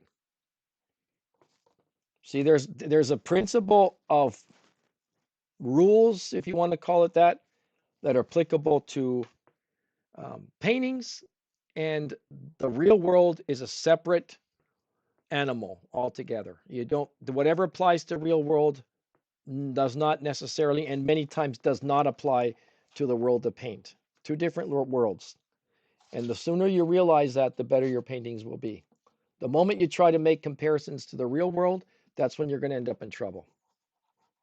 So many times I have to dispel that myth with my students assertively, and they say, well, but in the real life I don't see rocks that color, or I don't see the orange in those trees. Why are you putting it in? And I say, well, look at a James Bond movie. They're shooting the guy with 5 machine guns chasing him in a car, and they can't hit him. And you see all kinds of, you have Tom Cruise hanging from a jet that's taking off, which is impossible to be able to remain on that. So people never second guess the principles in movies or novels, but why do we have to go through the scrutiny of being questioned, say, well, why don't they make comparisons to real life? No, they're 2 different worlds. You're creating a narrative, and your narrative stays within the art world. And the mistake that most artists do, and I did it too, is to pursue realism in the sense of copying photographs. Plein air painting can be dangerous if you're not well trained, because all you're going to be doing is trying to scrutinize and copy what you see, which is wrong. Even the professional artists that do the plein air painting, when you look at their paintings on their easels, they're pretty different than what you're seeing in the scene that they're painting. Okay, there's your frosted trees. You can put evergreen trees behind that if you want to make it pop out more. Just slip one in. Anyway, that's the technique behind it. Of course, you want to create a lot of light dark contrast when you do this, right?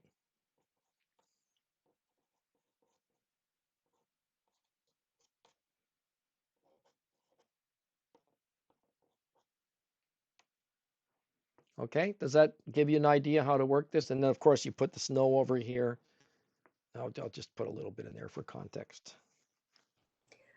Joe, do you have an essentials course for painting trees?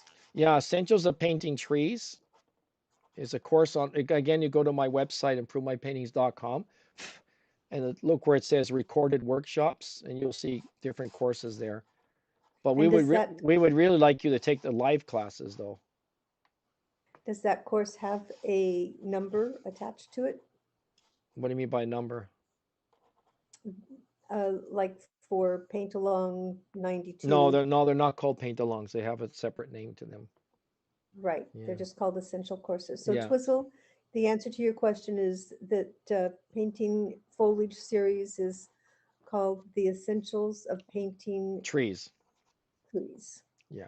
But I would really like you to take the full class because there's going to be a lecture, like I said, a PowerPoint presentation, because there's more to say. I can't cover it all in a YouTube demo, but I'll just give you a little bit of a teaser where there's a very nice principle when it comes to, let's say, when you're going to put tree branches on.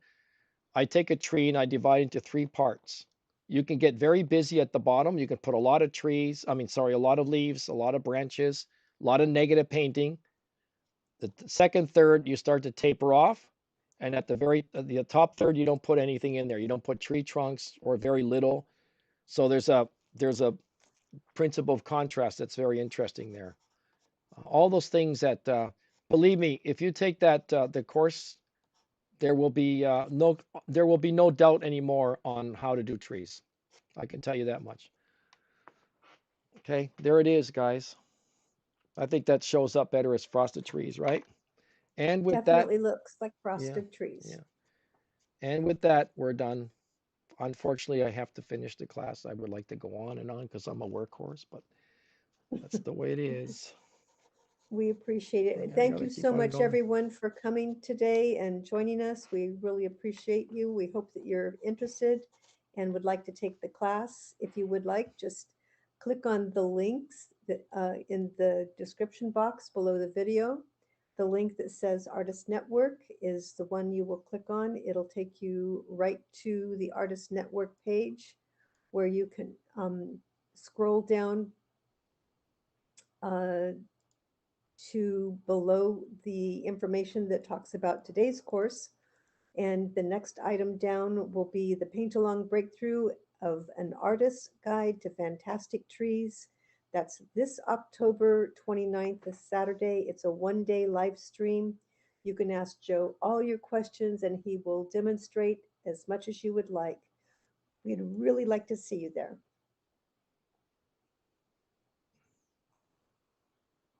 Okay, I'm just going to show the banner here. And thank you, Joe, for this great class. We You're appreciate the welcome. demo. There we go. That's the ad there for next class. Okay, thank you very Excellent. much. Website. Oops, I didn't spell website correctly.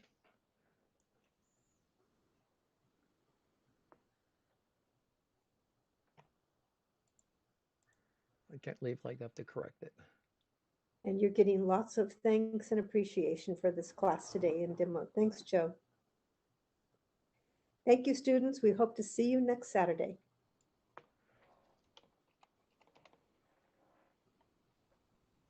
You're welcome, Debbie.